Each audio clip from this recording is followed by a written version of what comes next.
एक back bencher की success story जानने में हर कोई इंटरेस्टेड रहता है। आज हमारे गेस्ट हैं वो भी एक बैक बेंचर हैं। 0 से 300 करोड़ की वैल्यूएशन कंपनी को स्टेबल किया। सेमली फूड एंड प्राइवेट लिमिटेड के डायरेक्टर राजेंद्र धनोतिया जी हमारे साथ हैं। सर आपका बहुत बहुत स्वागत है हमारे चैनल में। धन्यवाद सर।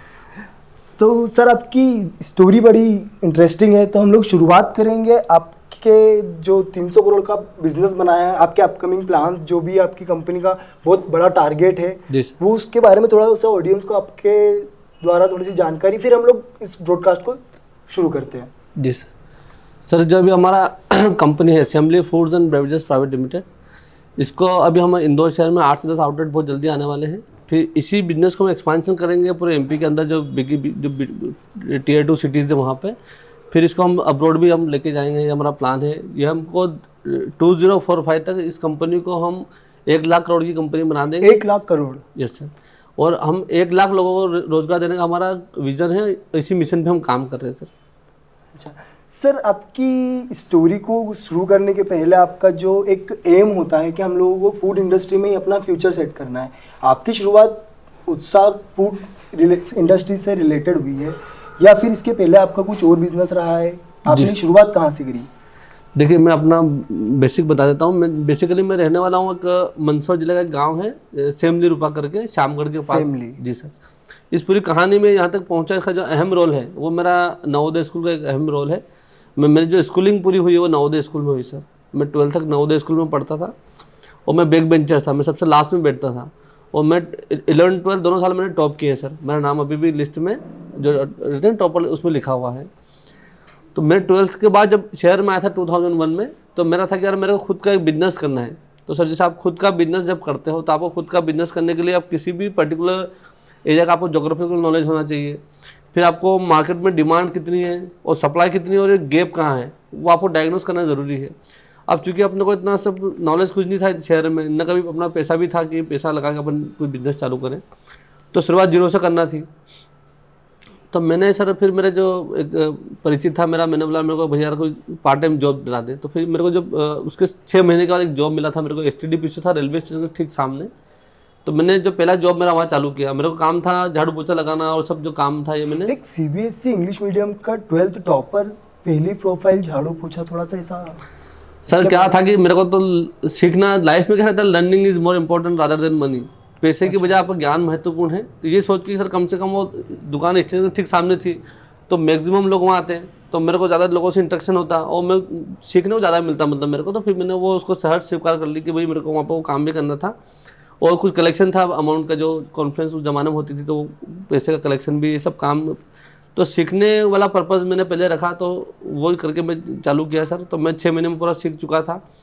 फिर मैंने रिस्क लेके जहाँ मैं काम करता था, मेरे बॉस को मैंने ऑफर किया, मैंने बॉस सर आप चेयर भी आपकी, बॉस आप, सेट आप, सब कुछ, और नाम भी आपका रहने दो, मेरे को चांस दो इस बिजनेस को रन करने का। तो मैंने उनको अच्छा ऑफर किया, तो फिर उन्होंने एग्री हो गए वो। फिर उसके बाद सर मैंने लगातार वहाँ काम किया, 1.5 साल व्यवस्थित काम किया। फिर उनका कहीं नौकरी लग गया, जॉब लग गया, तो वो दूसरी जगह चले गए म्यूचुअल फंड कंपनी में। वो पूरा बिजनेस मेरे को देखे चले गए। फिर मैं उसे बिजनेस को अपने हिसाब से करता रहा। फिर क्या हुआ सर कि सबसे पहले जो अपना इंदौर के अंदर आया था 98270 की सीरीज, रिलायंस वाली, रिलायंस की। तो उसके बाद फिर आया था आइडिया RPG नाम से। फिर बाद में आया था एयरटेल। तो एयरटेल वालों ने मार्केट डोमिनेट करने के लिए अच्छा कमीशन देना चालू किया जिसे। तो जो मैंने यहाँ के जो TM एजेंट्स को जो सिम बेचते थे, और मेरा दुकान का साइज था मात्र 5 by 12, 60 square feet, railway station के ठीक सामने। तो फिर क्या हुआ सर कि जो TM था, टेरिटरी मैनेजर, वो मेरे पे बिलीव करते थे कि मैंने उनके साथ दूसरा सिम का काम किया हुआ था ऑलरेडी, जैसे मैंने आइडिया का काम किया था उनके साथ में। तो वो चले गए एयरटेल में। तो उनसे जब बात हुई मेरी, उन्होंने राजू आपने को इतनी सिम बेचना है, इतना कमीशन मिलेगा। तो सर मेरे को सिम बेचने पे जो कमीशन मिलता था वो मिलता था 360 रुपया पर सिम, और सिम की बिलिंग होती थी 180 रुपया। अगर मान लो मैं सिम फ्री में बेच देता तो भी मतलब मैं 160-180 रुपये कमाता था। मतलब ऐसे ऐसे करते करते मैंने जो सिम बेच के मैंने महीने का जो मेरा अर्निंग था वो मैंने 80,000 to 1 lakh rupees per month generate कर दिया था सर। मैंने उस पैसे को कभी मिस यूज़ नहीं करा कि यार मैंने कभी कार लिया है कि मोटरसाइकिल लिया है कि मोबाइल लिया है। मैंने उस पैसे को, उस ज़माने में 2004 की बात बता रहा हूँ सर मैं आपको, उस पैसे को मैंने म्यूचुअल फंड में इन्वेस्टमेंट करना चालू कर दिया। तो वो फिर मैंने करते करते सर मेरे ना साल भर में 10 से 12 लाख रुपये मैंने इकट्ठे कर लिए। फिर मैंने क्या किया, इसके जहाँ मैं काम करता था उसके ठीक बाजू में ट्रांसपोर्ट था, बहुत पुराना 70-80 साल पुराना ट्रांसपोर्ट था। मैं पानी लेने जाता था, तो मैं पानी लेने जाता था वहाँ पे, तो वहाँ पे जो उसके जो मेन सेठ जी थे, तो उनसे मेरी जैसे राम राम होती थी, बातचीत होती थी इसी से। तो वो मैच के वो शौकीन थे, तो वो ऐसे उनके टीवी लगी रहती थी स्क्रीन पे, और वो ऐसी गद्दी थी, मैच देखा करते थे वो। तो फिर मेरे को बहुत शौक था मैच का, मैं डेली क्रिकेट भी खेलता हूँ। तो फिर मैंने एक दिन इससे बातचीत हुई, खेल के बारे में हमसे चर्चा हुई, तो बोला यार मेरा फार्म हाउस है, तुम वहाँ आया करो। तो भैया उन्होंने मेरे को क्रिकेट खिलाने बुलाते थे मेरे को, उनसे भी अच्छी दोस्ती हो गई थी मेरी। फिर मैंने एक दिन उनको ऑफर किया सेठ जी को। अच्छा, इसके बाद जब जंप करना था तो हाँ आपने मेरे बड़ा को, हाँ मैंने सर वापस नया रिस्क लेना, नया बिजनेस और डेवलप करना अपने को। तो फिर वहाँ पे मेरी जो दुकान थी, इस इलाके की सबसे छोटी दुकान थी, 5x12 60 स्क्वायर फीट। और वो जो दुकान थी जहाँ मैं जंप करने वाला था, वो दुकान थी 22 स्क्वायर फीट, मेरी दुकान से 3 दुकान छोड़ के। तो मैंने सेठ जी को ऑफर किया कि सेठ जी यार ये आप ये सब करके कितना पैसा कमाते हो। फिर उन्होंने जो बात हुई, फिर तो मैंने उनको सीधे डबल का ऑफर किया। मैंने 10 लाख एडवांस जो मेरे पास थे वो करके मैंने, सर आप ये ले लो और मेरे को जगह दे दो काम करने के लिए, मेरा नाम भी आपका रहेगा, सेठ जी आप मेरे को सिर्फ काम करने का जगह दीजिए, मुझे सिर्फ मैनेजमेंट चाहिए, मुझे बिजनेस मुझे बढ़ाना है। काम चाहिए बस, मतलब। तो वो एग्री होकर, ठीक, कोई दिक्कत नहीं। फिर सर मेरा जो मकसद था उस जगह को लेने का, तो अपन कोई भी काम करो ना सर, तो ये देखो कि वर्स्ट केस सिनेरियो क्या है। तो जहाँ मैं 80,000 कमा रहा था, जो भी एक बिजनेसमैन के लिए एक टिप्स है कि कभी भी आप कोई बिजनेस के लिए अप्लाई करते हैं, नया बिजनेस का स्टार्ट करते हैं, कोई बिगनिंग करते हैं, कोई बड़ी चीज करते हैं, तो एक रिस्क टेकिंग का चांस आपको लेना चाहिए, जी जो आप सर। सर से समझेंगे। उसमें से ऐसा है कि आप कोई भी निर्णय करो, कोई भी डिसीजन लो रिगार्डिंग बिजनेस या कोई भी डिसीजन लाइफ का भी हो, तो ये सबसे पहले आप जो डायग्नोस करो कि वर्स्ट केस सिनेरियो क्या हो सकता है, सबसे बुरे हालात। सबसे बुरा हालत क्या हो सकते हैं सर कोई भी काम करने में।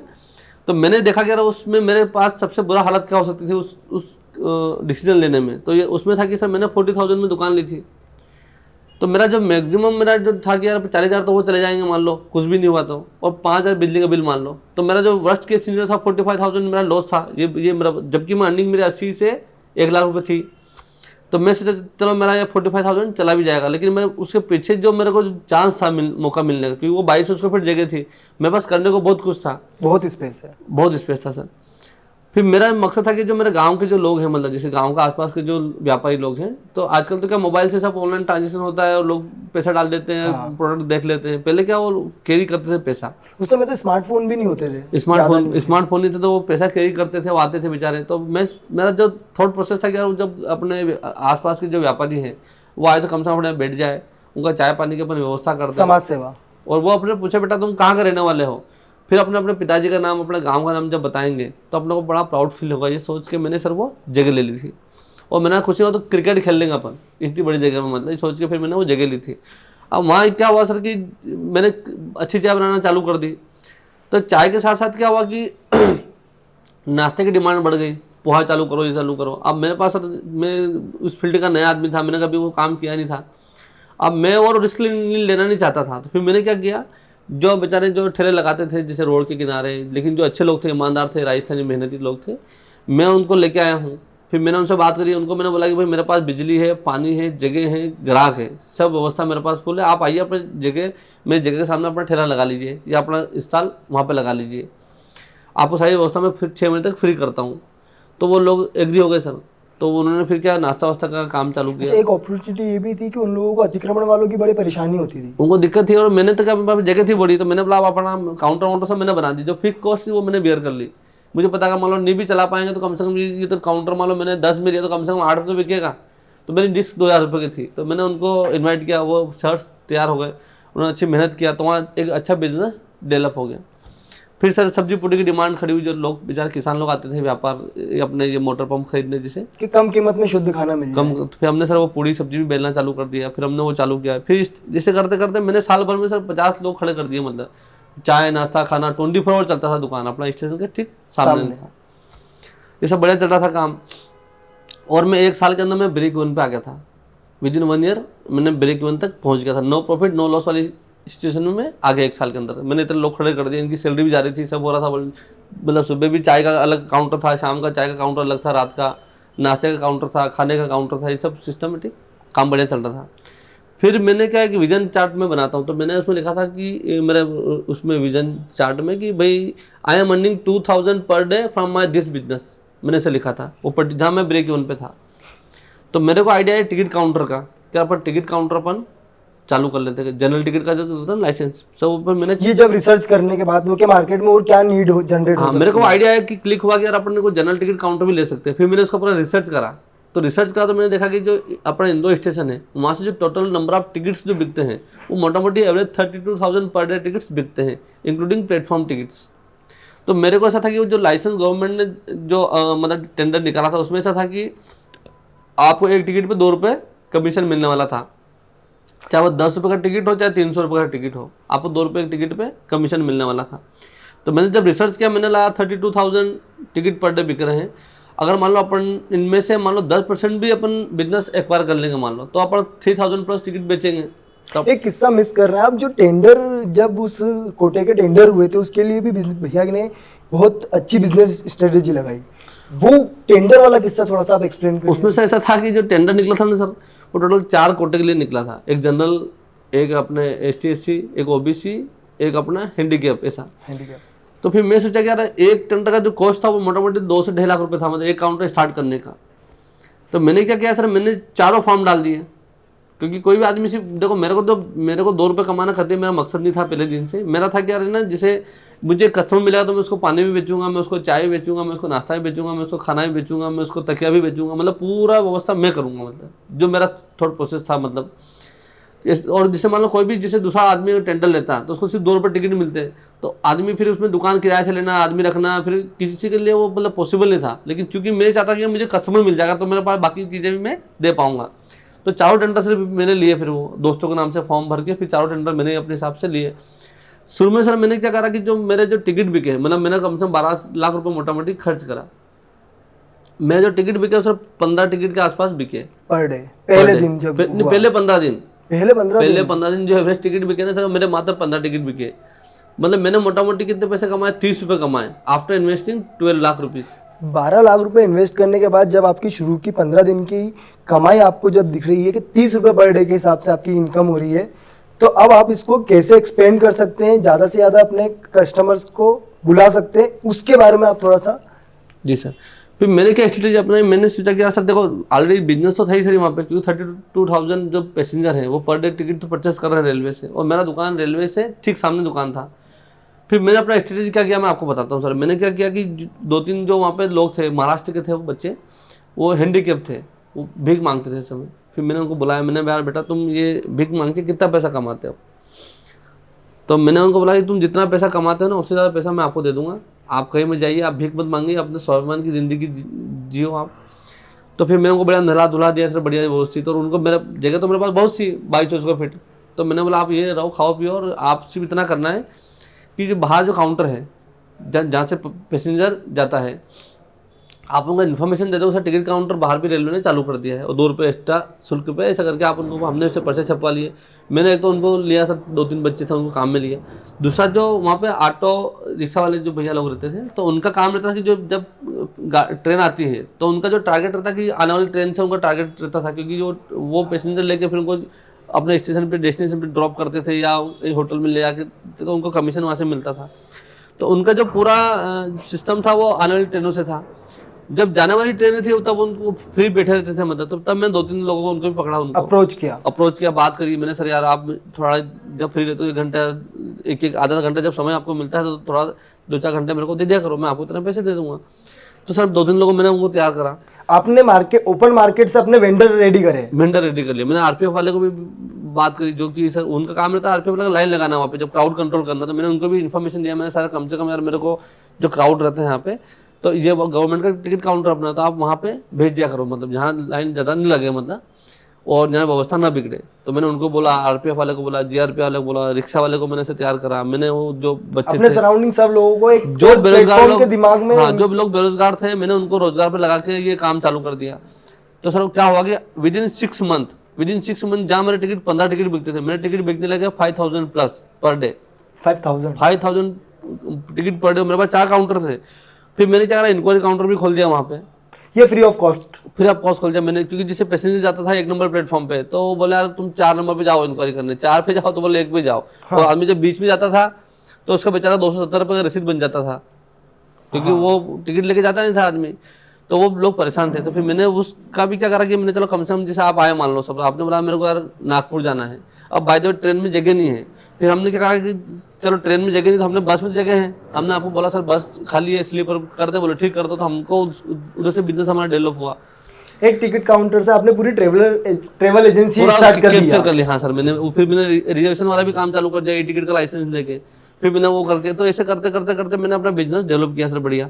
अच्छा मेरा काम होता था, जैसे पैसेंजर आता था, फिर पैसेंजर को हम पूरा जो सामग्री, पानी की बोतल से जो उनके नीड, डेली नीड वाले सामान, जैसे रात को तकिए की व्यवस्था है उनकी, साथ में वो अपना बैग ले जाते थे उसको, टूथब्रश किस्ट, हाँ वो सब, टूथब्रश, पेस्ट वेस्ट, जो भी मतलब डेली नीड्स की जो सामान देते थे वो हमने उनको, और हर आदमी को पानी की बोतल लगती थी।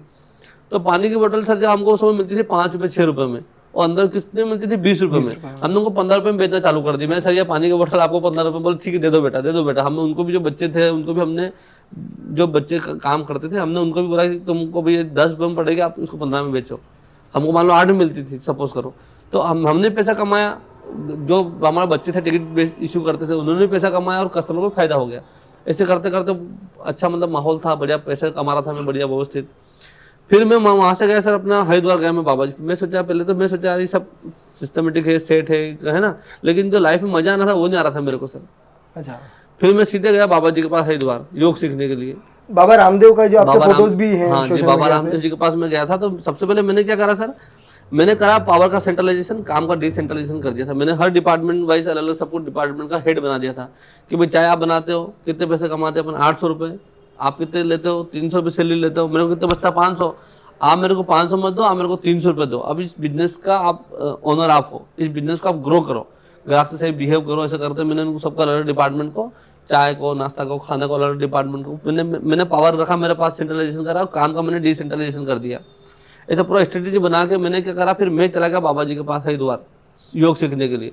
मैंने 1 महीना वहाँ से योग सीखा, पूरा बॉडी का पूरा फिजियोलॉजी समझा, एक एक योग प्राणायाम का पूरा फिजियोलॉजी के साथ साथ उसका बेनिफिट क्या रहता है, ऐसा पूरा समझ के मैंने वापस में आया।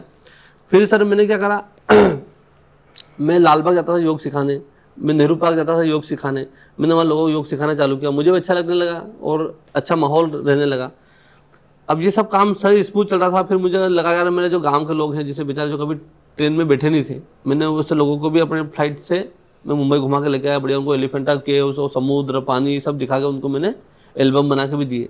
तो मेरे को उसमें खुशी मिलती थी, सुकून मिलता था। मैं कुछ लोगों को अपने ये अपना आगरा का ताजमहल है, ऋषिकेश है, हरिद्वार है, ये भी मैं घुमाना चाहता हूँ। आप लोगों को अपने निजी खर्चे से यात्रा कराते हैं। खुशी मिलती है सर उस काम में। तो क्योंकि देखो मैं भी जिस गांव से आया हूँ, वो छोटा सा गांव है मेरा, तो मेरे को लगता है कहीं ना कहीं जो समाज के जो वंचित जने हैं, अगर भगवान ने अपने को मौका दिया है तो क्यों नहीं अपन वो अपनी जो खुशी है उनके साथ बांटे सर।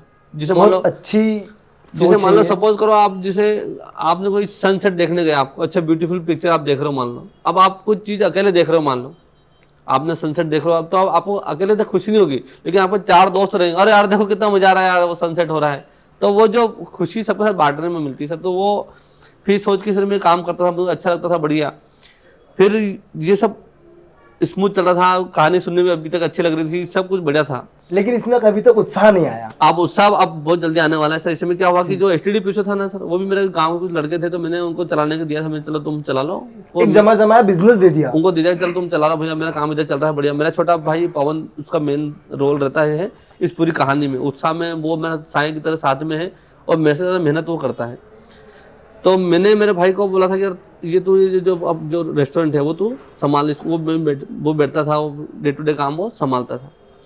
अब क्या हुआ सडन सर कि आज से ठीक मतलब 6.5-7 साल पहले जहाँ मैं जॉब करता था वो सेठ जी हो गए शांत।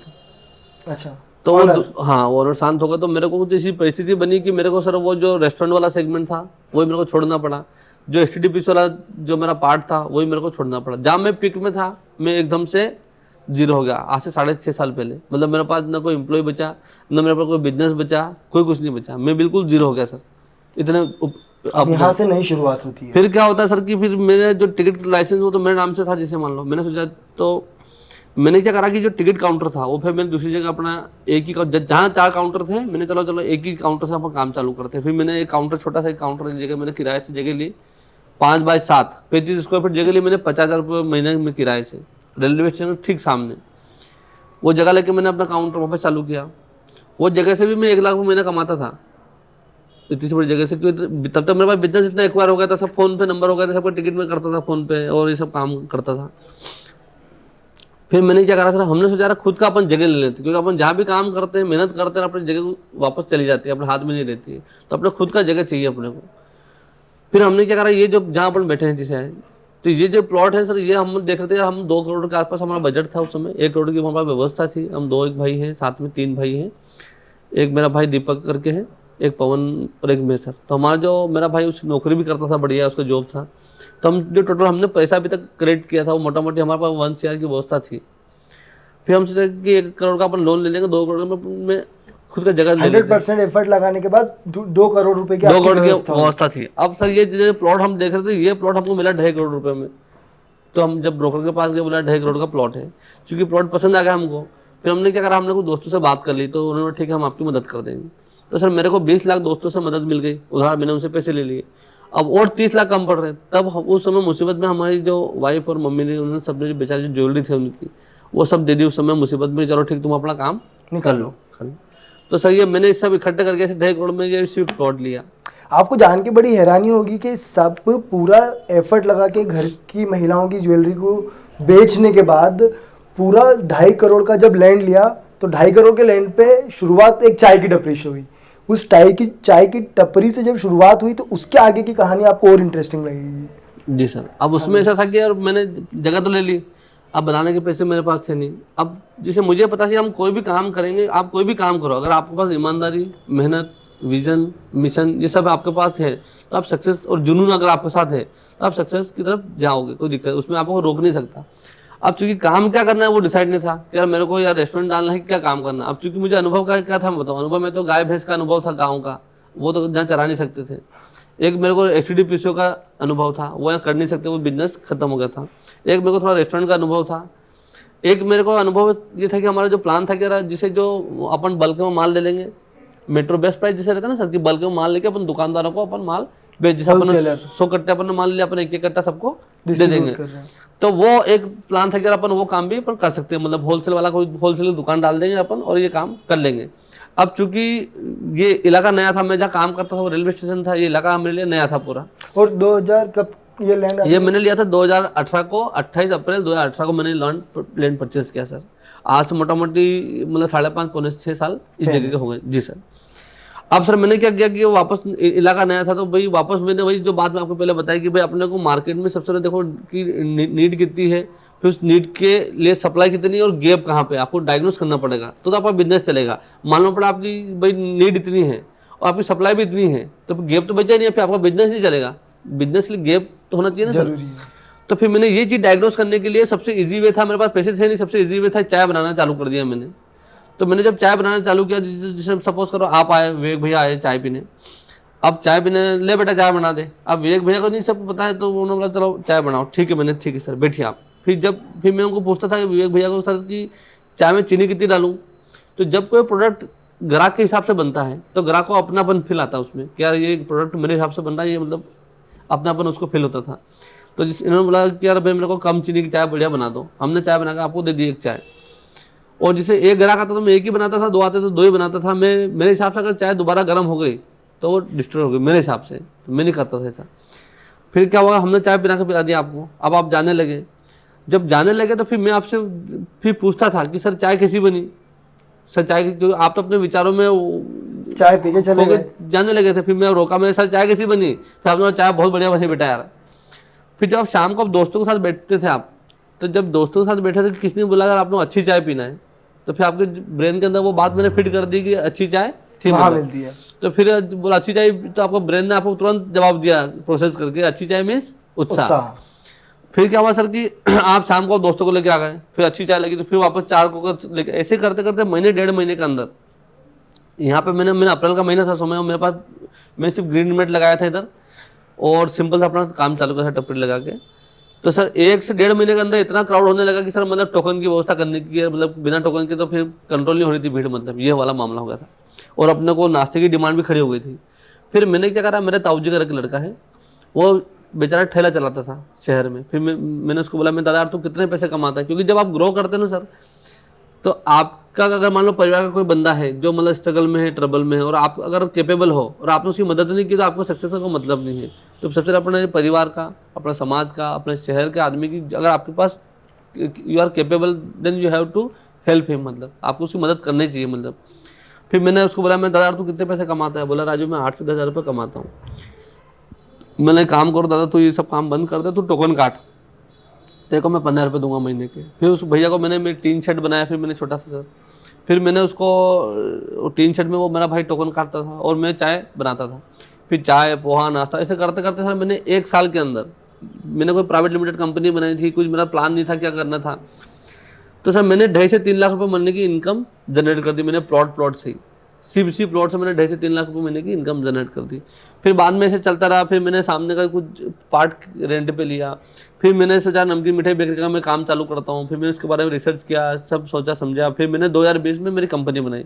कंपनी का नाम मैंने गांव पे रखा है Semli Foods and Beverages Private Limited. ये सेमली प्रोडक्ट ये मेरा ये जो है ना सर, ये मेरे गांव का, ये मैंने मेरे इसमें गांव का भी पूरा, जिसे देखो मैं इमोशन, मेरे गांव में महिला जिसे हेडपंप पे पानी भर रही है, ये बैलगाड़ी खेत पे जा रही है, मैं इसी जगह से आया हूँ। मतलब इसी, मतलब ये बहुत पिछड़े गांव में से गिनती होती है बहुत क्या? छोटा सा गांव है सर मेरा। घर छोटा में सा? 70-80, मेरे गांव में समझो 70-80 घर है। मतलब परिवार की आबादी वाला एक छोटा गांव? छोटा सा गांव है, 70-80 घर है, मतलब मोटा मोटी वहाँ पे 400-500 लोगों की आबादी है, छोटा सा गांव है मेरा। तो मतलब मैंने जैसे मतलब मेरे शुरुआत के जो साल है, मतलब जहाँ 5वीं तक मैं वहीं था गाँव में, तो मैंने मेरे जो ज़िंदगी के शुरुआत के जो समय है मैंने ये गुजारा। मतलब तो मेरे इमोशन जुड़े मेरे गाँव वालों के साथ, तो मैंने ये मेरे गाँव के नाम से कंपनी बना दी, मेरे गाँव वालों को इमोशंस इसमें ला दिया। जैसे एक हाट रहती गाँव में, इस हाट पे लोग बैठे हैं, बातचीत कर रहे हैं, तो मैंने पूरा सर इस पर प्रिंट करवाया है, ये कर लिया, मैंने रजिस्टर करा लिया ब्रांड, मेरा नाम, गांव का नाम सेमली। अब सर जैसे अभी बहुत जल्दी, जैसे ये अभी हमने 2020 में कंपनी चालू करी, 2020 के फिर हमने 21, 22, 23, अभी 24 लग गया अभी, है ना। तो हमने जो हमारा जो सबसे पहले जो बिजनेस चालू किया वो 3 करोड़ का था, फिर हमारा करता पड़ता 6 करोड़ का हो गया, फिर पिछले साल जो मेरा जो टर्नओवर था वो 14 CR का था, और इस बार हमने टारगेट रखा है 21 CR का।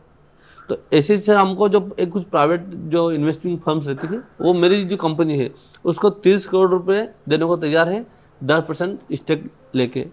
तो इसी जो वैल्यूएशन जो निकलता है कंपनी का, इसी बिहाफ पे निकलता है। अब मेरा जो टारगेट है कि यार मैं इसको 2045 तक इसको 1 लाख करोड़ की कंपनी बनाऊंगा, तो इसके लिए मुझे जो मैंने प्लान किया है टोटल, मेरे पूरा ऑल ओवर वर्ल्ड और अब्रॉड, मतलब टोटल मुझे 300 आउटलेट मुझे डालने पड़ेंगे, तो मैं आराम से इसको अचीव कर पाऊंगा। मतलब मिनिमम 300 आउटलेट मुझे डालने हैं। आपकी सारी कैलकुलेशन रिसर्च करने के बाद आपकी स्टेप होती है? हाँ, तो अब सर मैं अब इसके लिए मेरा बहुत बड़ा कारखाना बन रहा है, वो 1 से 1.5 महीने में बन के तैयार हो जाएगा। वो कारखाने से मैं अपने इंदौर शहर का जो 8 से 10 आउटलेट है वो मैं रन करूँगा। फिर उसके बाद मैं जबलपुर जाऊँगा, फिर मैं भोपाल जाऊँगा, फिर मैं उज्जैन जाऊँगा, मैं स्टेप बाय स्टेप अपने शहर कवर करते जाऊँगा। तो ये मेरी फिर कहानी सर। सर बहुत इंटरेस्टिंग स्टोरी रही है आपकी। एक हमारे स्टूडेंट्स के लिए आपकी पढ़ने की लर्निंग स्किल जो रही है, वो थोड़ा स्टूडेंट्स कम्युनिटी के जो लोग हैं हमारे पास 25-26 साल तक के बच्चे जो पढ़ाई कर रहे हैं, उनके लिए वो आपकी एजुकेशन सिस्टम में देखिए सर, मैं अपनी कहानी भी इसमें ऐड कर देता हूँ। जब मैं नवोदय स्कूल में गया सर, तो नवोदय में जाने के बाद क्या रहता है कि वहाँ पे पूरा हर जिले में एक नवोदय स्कूल रहता है, पूरे इंडिया में, सेंट्रल गवर्नमेंट का रहता है स्कूल।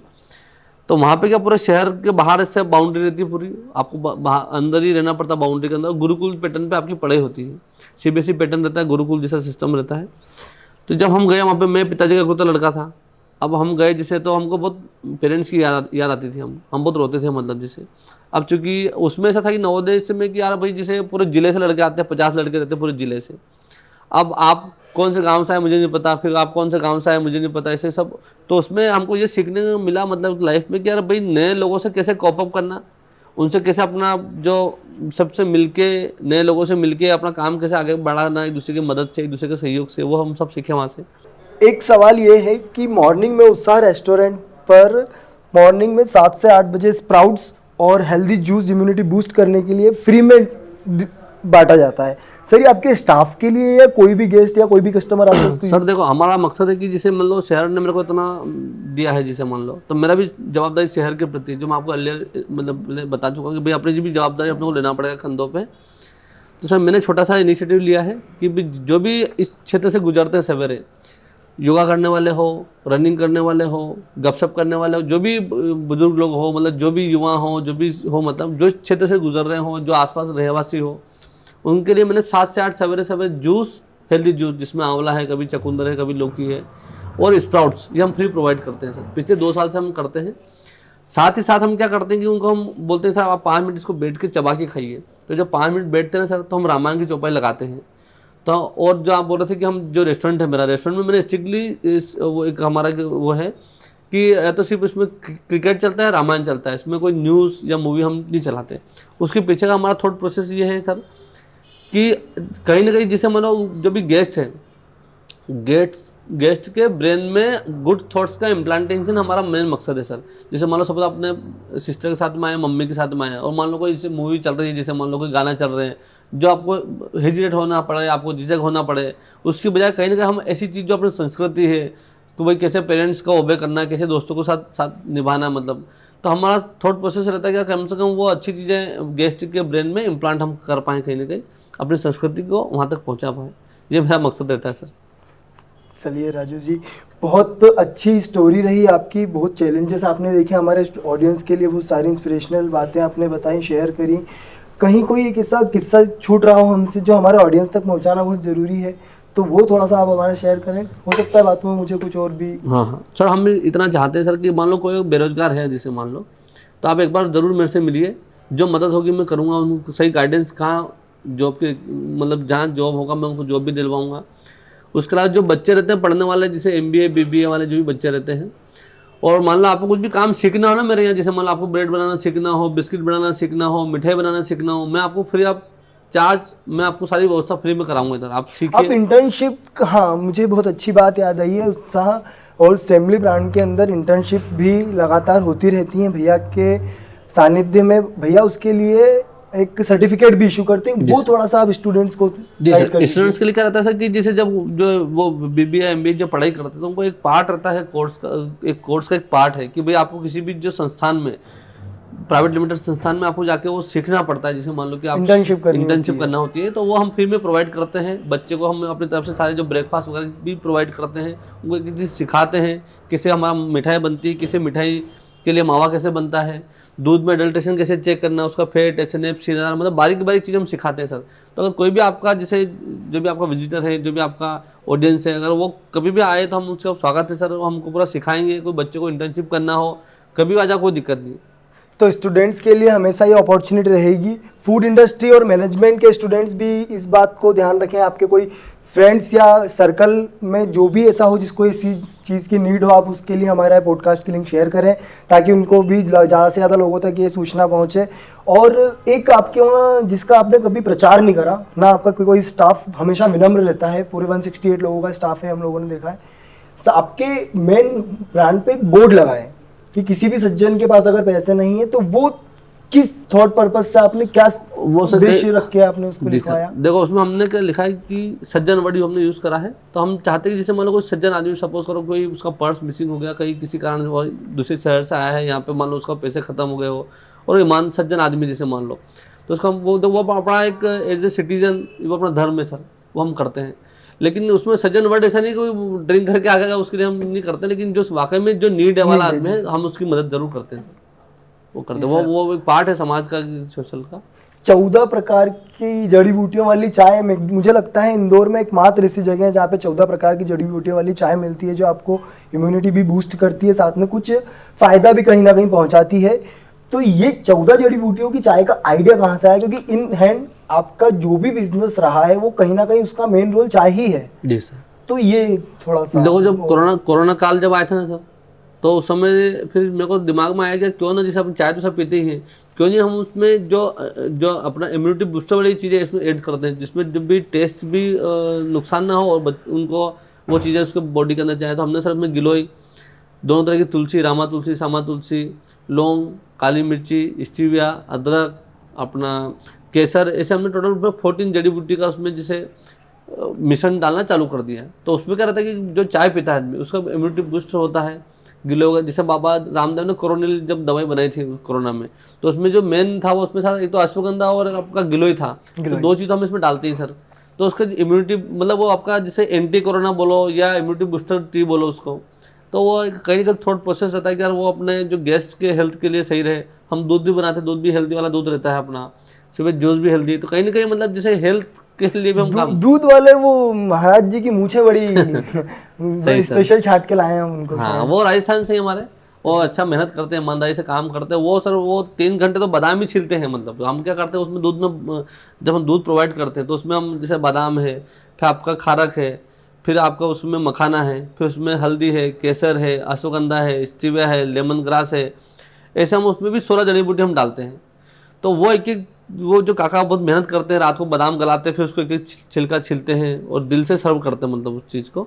तो वो बेसिकली बैलेंस डाइट है, उसके अंदर आपका आयरन है, मैग्नीशियम है, जिंक है, कैल्शियम है, प्रोटीन है, फाइबर है, पूरा एक बैलेंस डाइट वाला दूध हम प्रोवाइड करते हैं। तो कहीं फूड इंडस्ट्री के साथ लोगों की सेहत का भी मेन फोकस आपका ध्यान रहता है। देखो आदमी सेहत सही रहेगी तो सब सही है, इसलिए हम चाहते हैं कहीं सेहत पे भी हम काम करते हैं।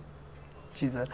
अच्छा, इंदौर महापौर की अपील के बाद रामलला जब विराजे हैं 22 जनवरी को, इंदौर महापौर पुष्पमित्री जो भार्गव ने एक अपील की थी कि सभी बिजनेसमैन जहां पर भी इनके आउटलेट्स हैं वहां पर एक राम मंदिर की प्रतिरूपी रखें। और आपने भी अपने नीचे राम मंदिर की भव्य प्रतिरूपी रख रखी है और वहाँ पे सुबह शाम मंदिर भजन भी होते हैं। महापौर जी की विजिट भी आपके वहाँ पर रही है। हाँ, महापौर जी उसी संदर्भ में परसों भी विजिट करने आए थे वो, और मुझे अप्रिशिएट भी किया कि यार भाई ये ऐसा रेस्टोरेंट है जहाँ मतलब आके पॉजिटिव एनर्जी मतलब मुझे मिलती है। तो महीने में विजिट वो करते भी सर ये। हाँ, कुछ पॉलिटिशियंस चाय भी उबालते नजर आए। हाँ सर, वो तो जी सर।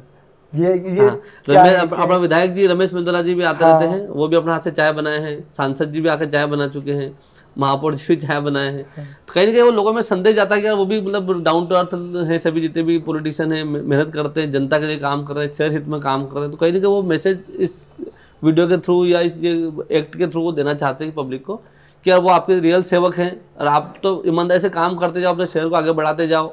बस ये उनका मैसेज एक तरह से रहता है। चलिए सर, इंदौर महापौर जी से का जिक्र हुआ है तो मेरा उनसे निवेदन है कि हम लोग पॉलिटिशियन पॉडकास्ट सीरीज में सबसे फर्स्ट गेस्ट एज अ महापौर उनका इंटरव्यू लेना चाहते हैं। इंदौर की ऑडियंस से निवेदन है कि आप मेरी ये अपील उन तक पहुंचा दें और इस चैनल को सपोर्ट करें। और भैया से हम लोग विदा लेते हैं। बहुत बहुत धन्यवाद। धन्यवाद सर।